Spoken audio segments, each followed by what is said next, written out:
to the Tool Station Northern Counties East League podcast. I'm Richard Watts.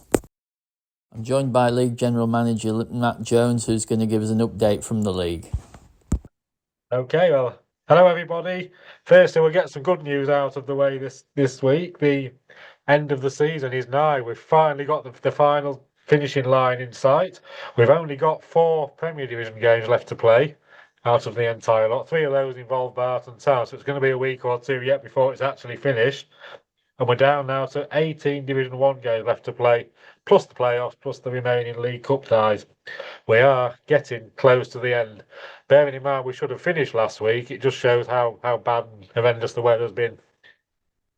Looking back at Saturday's games, there were only 3 games played in the Premier Division with the end of the season closed now.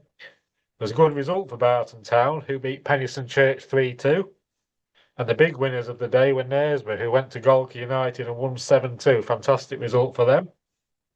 Looking ahead, we've got playoff semi-finals this weekend in the Premier Division. 4 very, very good sides. There's Garforth welcome Lossington Main, and there's a Bradford derby as Campion play Albion Sports. And I'm not going to put my neck on the line and say who's going to win the playoffs, because they are 4 very well matched sides, 4 good sides, and I'm usually wrong anyway. So I'm staying out of it this year. I'm not going to be accused of jinxing anybody. In Division 1, 4 of the top 5 sides won again. That's Beverley Town, Shirebrook Town, Wakefield AFC and Parkgate. The only losers out the top 5 this week were Retford United, who lost 1-0 at home to Shirebrook. That's a massive result for Shirebrook Town. Top 5 are now confirmed, so we know who the top 5 is going to be. We just don't know who's going to win the league. And it could still be any one of those 5. And again, so well matched that I'm not going to stick my neck on the line and say who's going to win it.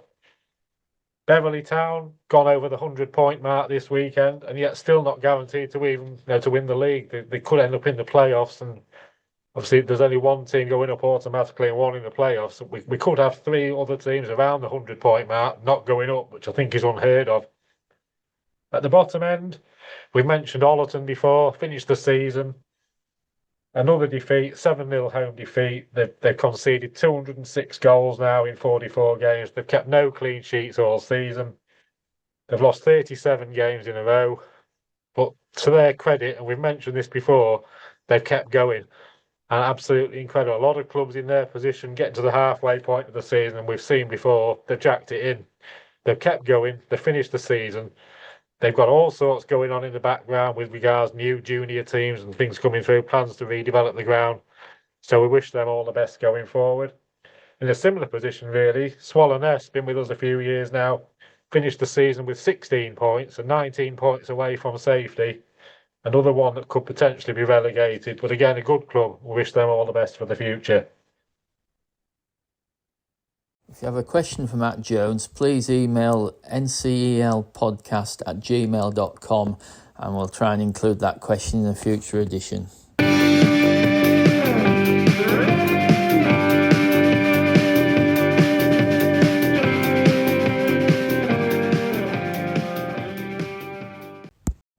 Volunteers are essential to all clubs at this level, and on the podcast we hope to feature a number of volunteers in future episodes. If you're a volunteer who would like to come onto the podcast and talk about what you do in your club, then email ncelpodcast at gmail.com. Next up, NCEL Talk. I'll hand straight over to host Aaron Walton. Right, good evening, gentlemen. We've got Si and we've got Bob with us, and myself, Aaron. So before any ado, we're going to get the results on Thursday night out of the way.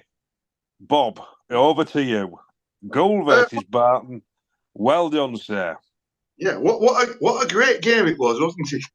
It was a load of rubbish. Well, I'll be fair. I think on the record, though, I think it must be one of the quickest goals scored in the league this season, because we scored after 37 seconds. 37 seconds, Bob. Yeah. I don't think you've not got in your seat, had you? No, I don't think it had, but I saw it. I saw the goal, but it was a good finish. Yeah, it was a good finish. A good cross by Luca Grant, who's got a good left foot, and there was Bolton to put it into the net. 1-0. 1-0, yeah. 24 minutes, Luca Grant made it 2. Luca Robinson made it 3. And then Bryce in the second half made it for us 4-0. And then William Wardby got the one back for you as a consolation for Barton. And we drew the second half 1-1, didn't we? We did, yeah. We did. Well, so, I've no complaints, Bob. I've no complaints. Gull wanted it more. They played better. They looked sharp. As you know, you would think looking at the team there. I mean, we didn't play particularly well, but Gull didn't let us play well. It's as simple as that. I've got to be honest. Everything seemed to click for us that night. Yeah, and the players, you know, they played well. But I've got to admit, I was talking to the referee before the match, that's why you won. Yeah, he was rolling. He was rolling the ball and bouncing it, and it was a bit 50-50 whether it was going to go ahead or not. But thankfully, even after that result, thankfully it did. You know, and yeah. No, it was a good game. I'll just finish this off. I'll get this last comment in, and I'll be quiet. It was a rainy night, but it was raining goals. Oh, you're absolutely fantastic. Well done, Bob. Right, I mean, I've had an absolutely crap week, so that's just about capped it off. So let's go. Right, I'll let you off. So what we're going to look at, gents, is, I mean, I want to look at Division 1 because it's getting ridiculous in Division 1. 3 teams on 100 points, and potentially 2 could miss out, couldn't they? Yeah, it's unbelievable, isn't it, really? Yeah. To see these teams on 100 points and maybe not miss out, well, it's incredible, isn't it? It is. Even the fact that down to 5th place, you've got a team on 93. So you've got 5 teams that have got over 90 points. I think it's phenomenal, is that? And all of them have scored over 100 goals. Yeah, in fact, seven teams have scored over 100. Wow. And I mean, you look down the league and you think, well, other teams can't have many points, but you go right down. Well, obviously, a couple of teams haven't got many points, but you know, even the lower reaches have got 40 odd points, haven't they? Yeah, it's only the bottom 2, isn't it? Like you say. Yeah. When you look at if you was to break it down, there must have been a lot more wins than draws to get all these points. You know, definitely. Must be a bigger average on wins than draws, I would imagine. Well, looking at the table, there isn't one team that is in double figures for drawn games, and that's in a 44-game season, which is quite something, really. Staveley have got 9, Retford United have got 9, so no one's gone into double figures for drawn games. Now, you look at most tables, you're going to have a lot of drawn games in there. So, like Bob says, it's all win. It's you either win or you lose, don't you? For a lot of these games. It's massive. So Parkgate hold the keys, don't they? And it could be potentially sorted out. Thursday night when we do this. Obviously, it goes out on a Friday, but there's now Woolwell entertain Parkgate, and Woolwell having a super first season, aren't they? At step 6, but just missing out on promotions, aren't they? So just missing out on not promotions, playoff spots. So hopefully they could give Parkgate a game. But the one, then, I mean, it's the big one, isn't it? Monday night. If that doesn't happen, it's a big one Monday night at Shirebrook when it might come down to that game versus Parkgate. Yes, absolutely, yes. Quite a lot. I think even I'm thinking if it goes down to that one, I might go along and watch that one just as a neutral because I think it's going to be entertaining to watch something online. It's one of those things where you want Woolwell to do it tonight just to take it down to the wire and have something that's like an all to play for. Yeah, but there's been a twist here today, hasn't there, this afternoon, because the Shirebrook chairman is stepping down at the end of the season. So it makes you wonder how will that affect the team's performances between now and the end of the season, you know. They had mentioned something earlier in the season, hadn't he, about there was something about the fact it wasn't going as well as expected, and I think he would. I'm sure I don't know if he said he was stepping down, but he was certainly making a change. I think he was earlier in the season. I'm sure there was something that went out on Twitter for that he was sort of stepping back. Yeah, he's made a statement this afternoon. Is it Ryan Smith? They say that unfortunately, due to he's made a long statement, but he's stepping down. So I just wondered, you know, I've been a neutral. How will that affect the players and the club? You know, in these with the one game to go, because obviously they're going to be in the playoffs. It's Shirebrook, so it's be interesting to keep your eyes on that one. It's looking very likely my team's going to be the one playing them as well. I think it looks like they're going to finish third. Which means we'd be playing them because for them to go above Beverley, they'd have to put something like 15 or something, wouldn't they? Yeah, they'd have to win by a massive margin over Parkgate, wouldn't they, to climb above Beverley? Well, we can't say that's not going to happen because you never know, do you? But I'll tell you the game for me for Parkgate, travelling up to Harrogate and beating them 2-0. That was a result for me because it's they've played a hell of a lot of games and going all that way to Harrogate Railway and beating them 2-0 in midweek. I thought that was a real good result. That just shows to me how good Parkgate have been this season. So that was good. So if we get on to, it's a bit of a mishmash, but if we get on to Saturday saw a better performance from my beloved Barton Town.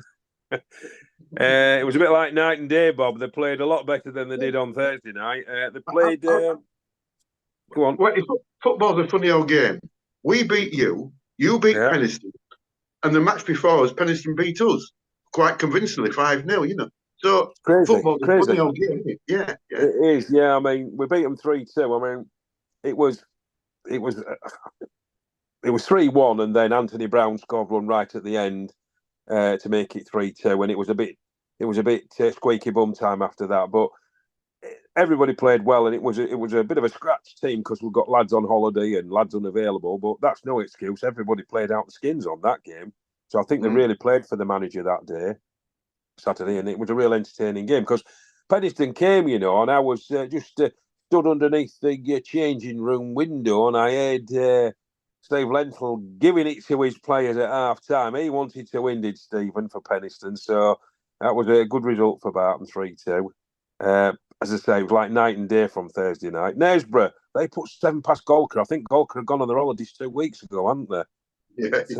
To be fair, because they're a good team, Golker. And Hallam Thackley, they played out a draw to conclude a decent campaign for both of them. I see Craig Denton's been re-signed for another season. That was a no-brainer for Hallam, wasn't it? Good manager. It's a very good manager. Div 1. Sorry. The crowd was 427 for the last game with nothing on it. It's a good crowd, isn't it? Superb, isn't it? Superb. I mean, our chairman would have loved that coming to Barton Town, but I don't know. I'm going to have to do some work again to get the fans back. So, Div 1, Beverley beats Wallerness 4-2 away on Saturday. 283 attended, and a lot of them were from Beverley because I think they had a bus full there. I saw a picture on Facebook about that. That's a good following, that, isn't it, to get a bus It there. is a good following, yeah.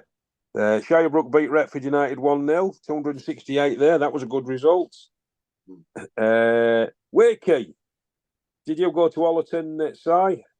It was one that I didn't, actually. I missed that one the week, and I went to our midweek game this week, but no, I was absent for the Allerton game, and missed 7 goals from 7 different players, which you can't complain. Well, you've had that a few times, haven't you? When you've scored a few, you've had different different goal scorers.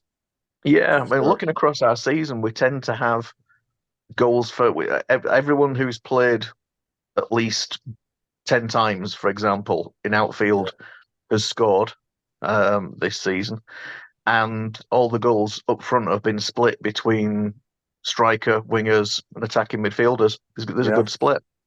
It's very good. It shows that there's a lot of interchange between the players. That's good. So credit to Walton as well. I got feedback from a lot of the fans. I was talking to them at the midweek game, and they obviously it was their last game of the season, and they fought to the 90th minute, and they didn't give up in defence. Even though we scored 7 goals the last half hour, they defended superb. It wasn't the case that we backed off so much. They just really put everything into it. So I think they take a lot of credit in the fact that they never gave up this season. They might have got beaten heavily in a lot of games, but they've been put in that circumstance through, I think, not a lot of fault of their own. Obviously, they're going to go down and rebuild, and hopefully we'll see them back again. I think a lot of people have said that about Ollerton, haven't they? Even though they've had some thumpings, they've tried and they're giving it everything. So we'll just have to see how they go next season. Parkgate, another tricky away win for them. They put Louth to the sword 2-1 away. That's a good result again for Parkgate, isn't it? So if they go up, they really have deserved it with all these games they've played. Yeah, we said that we thought the legs might catch up with them with all these playing three times a week, but they've kept slogging away. And like you say, you can't really knock it if they do it. Exactly. They've had some tricky games and they've come through them. League Cup in the midweek, a great game at Rossington. So Emily beat Rossington 2-1. Can we just go back a minute? I think you missed one. Glassalton. They played Saturday, didn't they? The one. Well, I've got it written down here, Bob, but I'm just checking to see if you remembered that. Well done, sir. Yes, well done. So Glassalton, what happened to Glassalton then, Bob? You got it wrote down? Yeah. They beat Armthorpe 2-1, and now in the last 4 games they've won 3 and drawn 1, and before that they lost 16 on the trot. So that's a remarkable turnaround in those 4 games. Because then we'll get onto it shortly. Because then Yorkshire Amateurs needed to win on or get a draw on Tuesday night when they was at home to escape the relegation placing. Because that result moved Glassalton out of the bottom 3, which was a tremendous, because they've been in the bottom 3 for weeks, months. Yeah.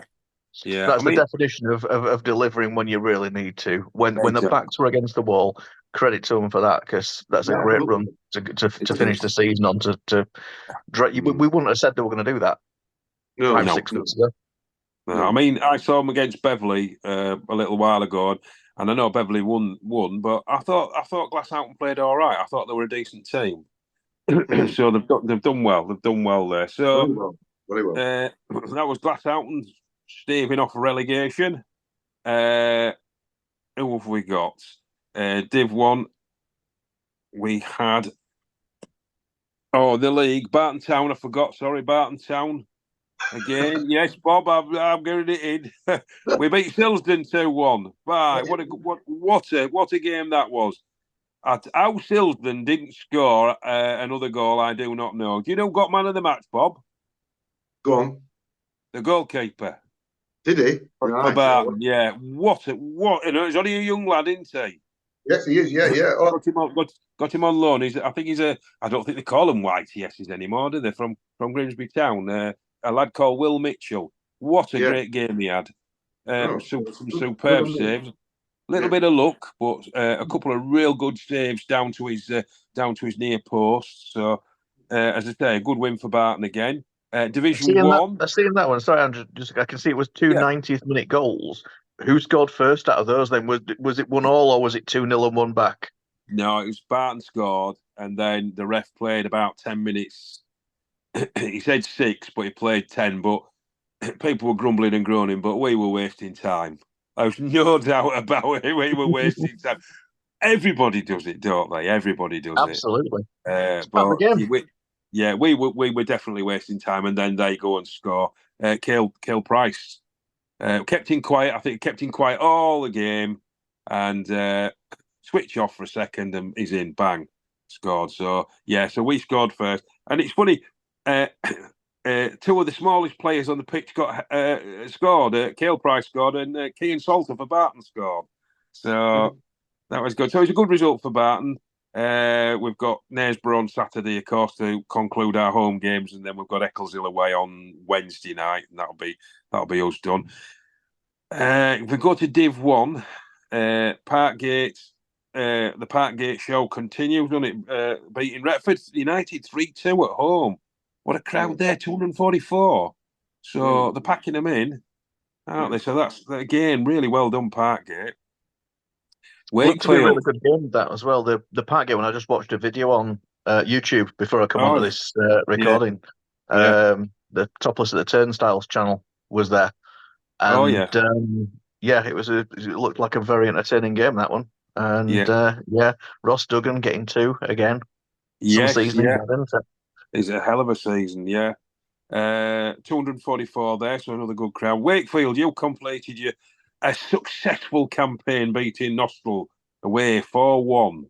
267 there. That would have been packed. Yeah, I think I wouldn't be surprised. I think it's probably their biggest crowd of the season. I would have thought. I've not looked through their crowd figures, but yeah, we left it late. Yeah, but it's Nostell's one of them grounds where you can only sort of. I don't know if you can get behind the goals, but I know I've been. No, and I you don't think can. Can you get behind the goal? It's got like what I'll refer to as like elevated seating area, so you're sort of quite high above the pitch in that part. But you can get down and go around the edge of the pitch to the other side near the dugouts, which is where a lot of our fans watch from that side. Yeah. But yeah, it's a very local. We always refer to, as Wakefield, we refer to Horbury as like the local derby, but our ground is nearer to Nostell's ground because they play at Crofton, so it's actually nearer as that one. So it's our most local rival is that one. So yeah, It was a bit of a derby match. To say there wasn't much for them to play for and finished off their season, I think. Oh no, they've got a couple of games to go, haven't they? Yeah. But it's obviously coming to the end of their season. But they put up a pretty good fight, and took us till the second half before we broke through, and then got a flurry of goals at the end just to seal it. To make it more convincing. Yes. Yeah. So to make us fans feel better, I think it was. Yeah.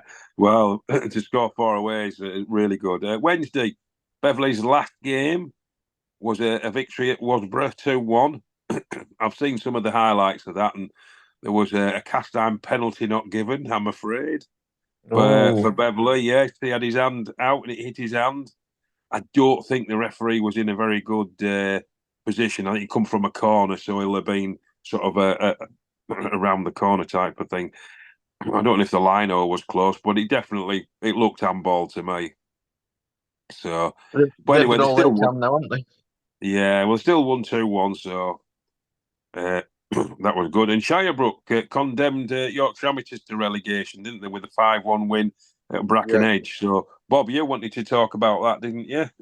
Yeah, because Yorkshire Amateurs, they only wanted a draw, and it was 1-1 at one time, but it ended up 5-1 to Shirebrook. So it's condemned the Yorkshire Amateurs to the 18th position. So they're in the relegation spot, but as we all know, we talked about this before, when they come to the regionalised leagues, will they still stay in or will they go down? You just don't know, do you? It depends who gets promoted from other leagues, who comes down. It's all in the melting pot, really, isn't it? Yeah. Well, I've noticed in the Winton they've finished in bottom place, haven't they? Barring a major miracle, they look like they're going to come back down. I think they've one game to play. I think they've got last game. Yeah, and I can't remember who was in second to bottom. Is it Grantham? Grantham, Grantham, and then third to bottom is Bridlington Town. They've slipped. Right. I don't want Bridlington back in our league. We could never beat them. Well, when you think about it, Pickering, they had a season in the Northern League, and at Bridlington's, they could be in the Northern League. You never know, do you? It depends how it all pans out. Yeah, pans out, but they might still be. They've only just sort of started to slip up a bit, Bridlington, I think. But anyway, that's we'll see on Saturday, won't we, once the games have been played. Yeah. But we've got the playoffs, haven't we? We've got the Premiership playoffs on Saturday, haven't we? We have. You have, yes.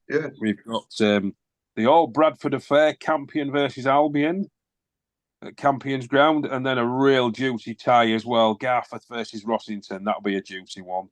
Have we got any sort of ideas? Do we think we've got any favourites there? Well, with Campion and Garforth both playing at home, you would think that they would get over the line, Because I'm also going to throw into that mix, Campion and Rossington have both got, Rossington have got playoff experience. Obviously, Campion came up, Rossington came up last season through the playoffs. Right. So they've got playoff experience. So that might count in their favour a bit. But yeah, I think they've both had great seasons. to come up from Division 1 and be pushing at this stage both of them for promotion. I mean, if they both got to the final, what a great advert that would be for how good the level of football at Division 1 is, that they can go up and be competing for promotion straight away. Definitely. I mean, I think the top 5, and we've said this for a while now, the top 5 in Div 1 could easily play in the Prem and do very well. And we've seen it time and time again, clubs coming up, like you've said, Si, clubs coming up and going right, either getting promoted or being really, really high up. I mean, Grimsby Borough, I will call them Grimsby Borough and Winterton were both in Div 1. They came up a couple of seasons in the Prem, and then they went straight up to play in the Northern. So, it's the Yorkshire Amateurs did as well, and until they sort of lost the money a bit, lost the backer, and they went down and deeper and down. Yeah. But that's a status quo for you. There you got a little bit of quote for you. Everybody likes a little bit of quote, don't they? Saturday also sees Parkgate take on Silsden in the League Cup quarter-final. So like they don't have enough games. I know. I'm just wondering how Parkgate are going to take that on. I mean, Silsden, they're a good outfit. They've had a good season. They look really dangerous against Barton. And I mean, as I say, if it weren't for our keeper, I think it'd have either been a draw or they'd have got a couple more goals. So, maybe a tall order for Parkgate, but again, it might just see how Parkgate are, how they're coming up against. It depends what happens tonight. If they win tonight and they've won the title, then they might still go for it. I think if they don't win tonight and they have to win on Monday, then they might rest some players on Saturday for that game. Yeah, because it's going to give the league priority, I would have thought. So it's going to be interesting. It is a quarter-final, isn't it? So not a semi. That's right. I'm not sure who's in the semi. Who's in the other semi? Is it Knaresborough? I think it's Knaresborough, isn't it? You usually know, Bob. I don't think I wrote that down. You've caught me out there. I haven't got that far yet, Aaron. I haven't got that far. The winner gets Campion. I can tell you that much. Oh, Campion, is it? Oh, yeah. There you go. That's the other semi-final then. So it's Parkgate or Silsden versus Campion. So I think Campion will have to beat Knaresborough on penalties, or Silsden beat Knaresborough, but I don't know. It's been a long season. And that'll be on Wednesday, which is 2 days after Parkgate's Monday Shirebrook game. So if Parkgate did win it, my God, that's just the workload is ridiculous, isn't it? Too much for them. So what I'm going to do is we've covered virtually everything. I'm going to ask you, gentlemen. I always like to ask a question. I'm going to ask you who, apart from being in your own team, who's been your sort of favourite player this season from another team? Who's caught your eye? Who thought, I've enjoyed watching him? Si. Yeah. Oh, go to Bob first, because I'm going to have to think about that one. Go on then, Bob. Who are you going to choose, Bob? I think to Campion, when Marcus Daly, Paddy Sykes wasn't really playing regular, but once he left, Paddy Sykes got into the Campion team, and he's been knocking goals in. I think he's got a hat trick the other week? He's scored a lot of goals, Paddy Sykes.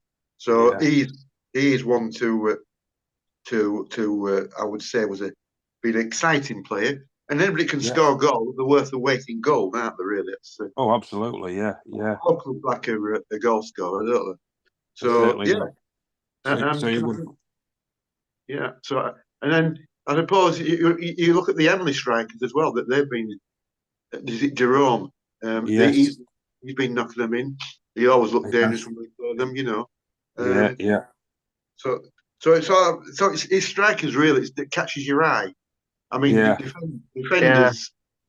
It's they keep clean sheets, great, or like goalkeepers. But I suppose it's people that put the ball in the net that you sort of sit up and take notice. Yeah. I always like watching Sam Barker at Garforth. The miner's Messi. Oh, yeah. Really, really good player. He'll have the odd bad game, but a really good player. You know, and it's real skillful. And of course, with him being so small, he's got that real good centre of gravity. You can't seem to get the ball off him. And then sometimes you think, how the hell's he scored that one from some really cute angles? And I'll throw a goalkeeper in. The lad at Thackley, good keeper. He's only another small lad for a goalkeeper, but he really good keeper. The lad at Thackley, and a nice lad as well. Mind you, Sammy's as well. So they're my two standouts for me. Have you thought of one side yet? Yeah, I mean, I think I was going down the same sort of route as Bob and looking at the goal scorers, just reminding myself of sort of who's done what in the division. And you look at James Cusworth finishing top of the pile with 49 goals. That's a hell of a return for a season. Oof. So I think give him credit, obviously, for finishing as the Golden Boot. Ross Duggan is another one that kind of springs to mind, that you look at the goals that have got Parkgate to where they are, and a hell of a lot have come through him. Yeah. And is when you're playing against him, he isn't the most popular player that you want to have on the opposition. No, he takes some stick, doesn't he? Does Ross? You don't want to put, but yeah, he's one that you look at and you think, plenty of goals for him this season, and he's got Parkgate. I think, well, not single handedly, but I think he's scored a lot of important goals that have got them where they are. Definitely. So that's our. There's lots of players, and there's lots of skillful players in both leagues, isn't there? I mean, obviously we get some kick and rush football sometimes, and we get some football where you think, why have you done that? But we also get some. We treated some really good stuff as well. You know, some passing and moving, and some smashing goals. I mean, what about your favourite goal this season? I mean, it's a difficult one. You can have your own team. I'm going to go. I'm going to go for a couple. I'm going to go for Clark Greaves for Barton against Golka, where he run the full length of the pitch and scored. Yeah. So that was a really good goal. And I can think of one. We was at Pickering, and Alfie Proctor, he was playing in defence, and he passed the ball inside his own half about 40 or 50 yards to Liam Flanagan on the left wing, and Flanagan took the ball on, beat two players, and put it in the bottom corner. But it was a great goal, great ball by Alfie. Yeah, you know Beckham made a pass many years ago when he beat the goalkeeper. It was well inside his own half, but went to lead. Yeah, he tapped it well, took it past two defenders, and put it in the bottom corner. And that was a really good goal, really good goal. Yeah, well, that's good because Gould have scored some goals this season, haven't they? Yeah, we scored more this season than we did. The only trouble with us, and I mentioned it to the manager the other week, is our defence. Yeah. We scored 56 goals, I think it was, but we conceded 112. So, so that's averaging 3 goals, just under 3 goals a game. So if we could tighten up on defence, we'd be higher up the league, So that's. How long have you had Billy Hicks in goal there? Oh, Billy Hicks about 4 or 5 games. Because he's a good kid. I know he got injured against Barton, but he kept the score down, didn't he? Because he had a couple of tremendous saves in the first half. Really good. Yeah, he had a good game at Barton on he last did. week. He did. I like a keeper. A good keeper, and Billy looks a good keeper. Where did you get him from? I'm not quite sure, to be honest. With that many players. Let me have a think. I'll come back to you on that one. Because he's a good keeper. What about you, Si, then? Your favourite goal? Best goal is probably one of a couple of options from our young winger, Ollie Rodriguez-Green.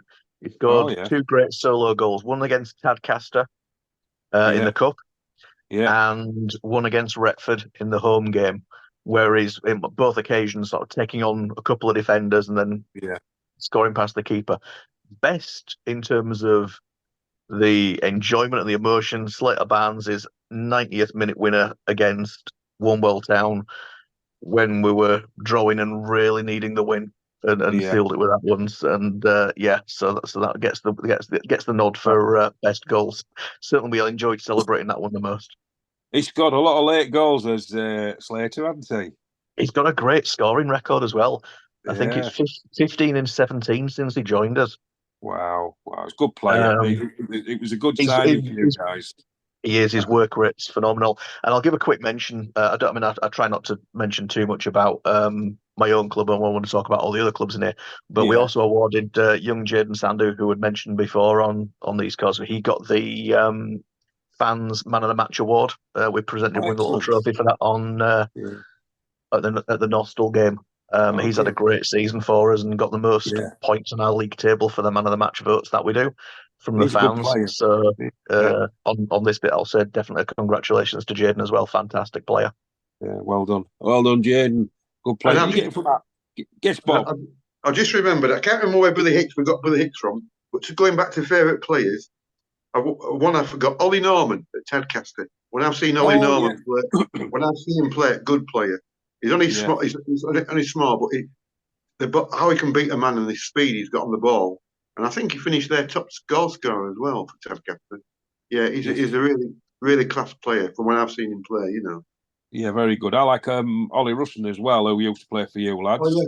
Oh yeah. Is he at Golka now?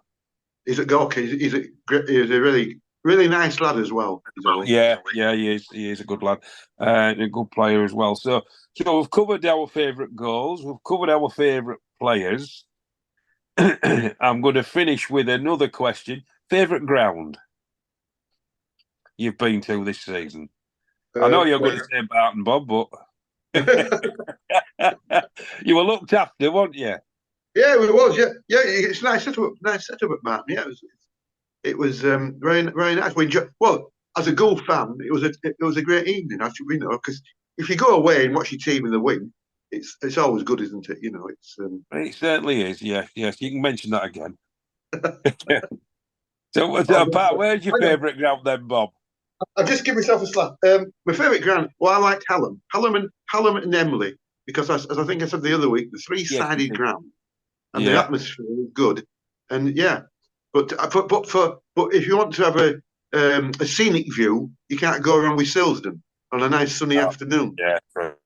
Yeah, Peddiston as well for me. That's a nice one. Well, what about you, Si? I know we mentioned this a few weeks ago, but have you changed your mind on your favourite? No, I've not been to anywhere that's kind of pipped the likes of that I mentioned before with Beverley and Selby. I think they've both got nice, good grounds, good clubhouses, and nice setups with the volunteers and what have you. Which always helps make your match day experience better. Yeah, I went to Retford United. I was quite impressed with them. They've got a lot of scope to do a bit more with it, but big club, massive clubhouse, nice standard. And again, one of them grounds where you can look at the countryside if the football's rubbish. Yeah. So there is some really nice grounds with some nice scope there. So it's been really, as it's coming to the end, it's been a pretty good season. Div 1 has been a really, really good season. Hasn't it, Si? Been really good. Yeah, it's been fantastic. Like we said, with the number of points, the goals.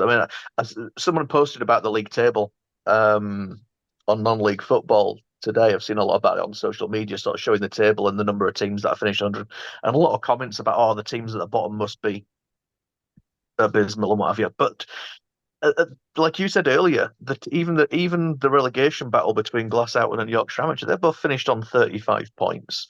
Which, if you're looking at Premier League in the real, in proper Premier League, that's the sort of on a par with what your relegation surviving teams are on there. Yeah. So I think it's only the fact that Ollerton obviously have had a really struggling season. Smaller Nest haven't really kicked on from last season either. But I think the standard across the board has been great. There's nowhere where you could go to and you think you've definitely got 3 points. Anyone can still beat anyone on their day. You've got to be on it 100%. Oh, definitely, and same goes for the Prem. Well, I think the race between Emily and Campion was actually quite entertaining. Very much so. So and even Yes, Bob. Just before we wrap up, I think just to mention on Tuesday, I think it's Tuesday, Penistone are playing Worksop in the Sheffield and Hallamshire Cup final at Hillsborough. So that'll be a big date for Penistone. That won't it? Big night for that. So we'll wish Penistone all the best and hope they win. And we'll hopefully convene next week to see who's sorted out as winners of Division 1 and who's playing who. So we'll see you next week, gents.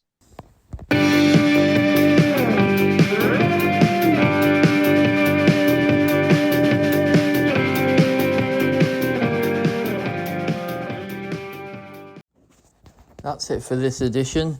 If you've got any news for the podcast or you'd like to appear on the podcast, please email ncelpodcast@gmail.com. Thanks for listening.